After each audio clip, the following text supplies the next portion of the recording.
Hey everyone, I thought I'd create a quick video unboxing my Spellbinder Scout die cutting machine. I use this constantly. So I did purchase it a few months ago, and at this point it is my most used die cutting machine. I do have a full Spellbinders 6 on my desk at the other end of the table, but I have the little Scout just sitting behind me on a shelf, and I often find myself needing to cut out just a few small things or even 20 or 30 rectangles from strips of scraps. And so I grab this and run it through super quickly, and I can move on with my project. So if you have a current die cutting machine and you're wondering about a smaller one, I have found this to be perfect. Like, absolutely have loved using it.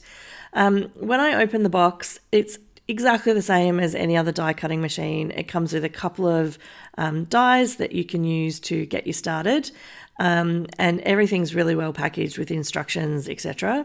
I do encourage you to take a look at the instruction guide. There are some hints and tips about making sure that you run through some cardstock, etc.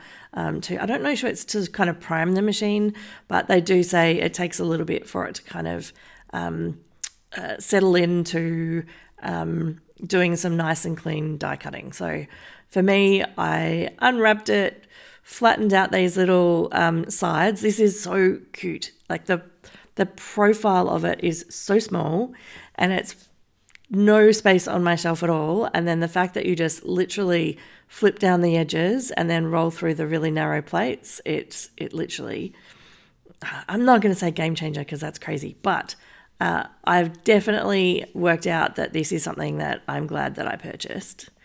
Again, here's the instructions and the bits and pieces that come with it. And then on the right hand side, you can see that there's a series of small flowers.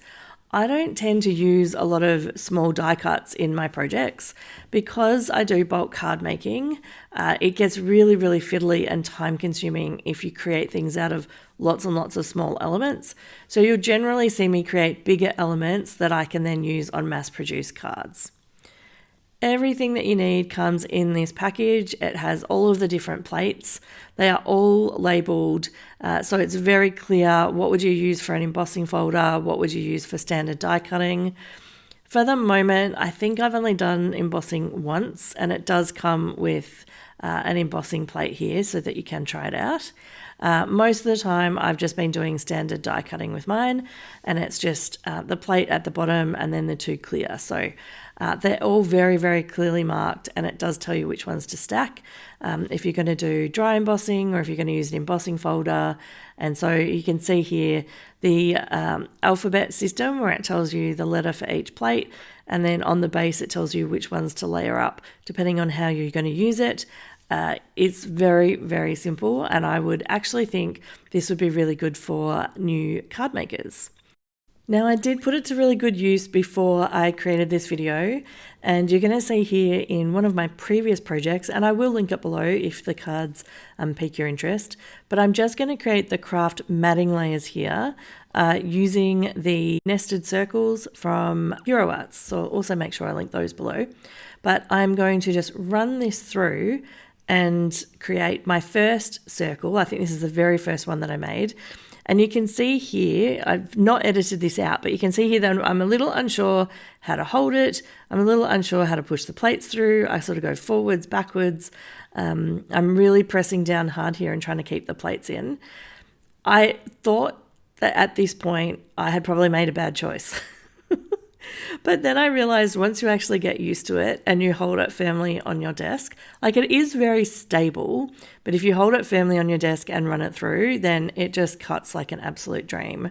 Mine was perfect on its very first cut. So you can see right here, I'm just moving the circle across, and then I'm going to go and run it through again.